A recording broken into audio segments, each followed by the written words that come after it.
আসসালামু আলাইকুম।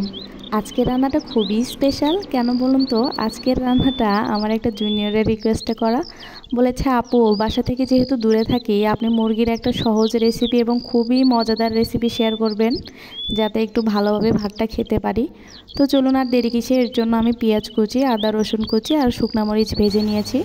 দিয়ে দিলাম কিছু গোটা জিরে, দিয়ে মশলাটা ব্লেন্ড করে নিয়েছি। আর এদিকে আমি ওই কড়াইয়ে আগে থেকে ম্যারিনেট করা মাংসটা ভেজে নেব। একটু লবণ, হলুদ আর গুঁড়ামরিচ দিয়ে আমি মাংসটা ম্যারিনেট করে রেখেছিলাম।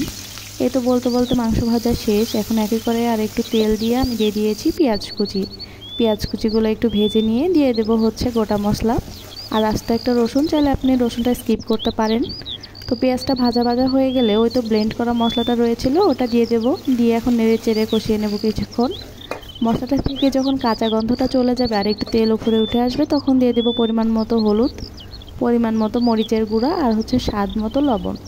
দিয়ে এখন মশলাটা ভালোভাবে কষিয়ে নিতে হবে। একটু টাইম নিয়ে কষাবেন, চাইলে একটু পানি দিবেন, তাহলে মশলাটা কিন্তু আর পুড়ে যাওয়ার ভয় থাকবে না। তো মশলাটা কিন্তু দেখতে দেখতে কষানো শেষ। এখন দিয়ে দিচ্ছি ওই আগের থেকে ভেজে রাখা মুরগির মাংসটা।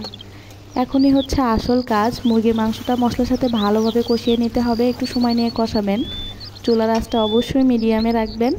তো কষানো শেষ। এখন দিয়ে দিচ্ছি পরিমাণ মতো পানি। পানি দেওয়ার ঢাকনা দিয়ে এখন আমি 15 মিনিট জ্বালিয়ে নেব। তো রান্নাটা কিন্তু দেখতে দেখতে প্রায় শেষ পর্যায়ে আমি হচ্ছে জিরার গুঁড়া, ধনিয়ার গুঁড়া দিয়ে দেবো। নেড়ে চেড়ে কিন্তু নামিয়ে ফেলবো। তো আজকের রেসিপিটা আপনাদের কাছে কেমন লেগেছে অবশ্যই কমেন্ট করে জানাবেন। ধন্যবাদ।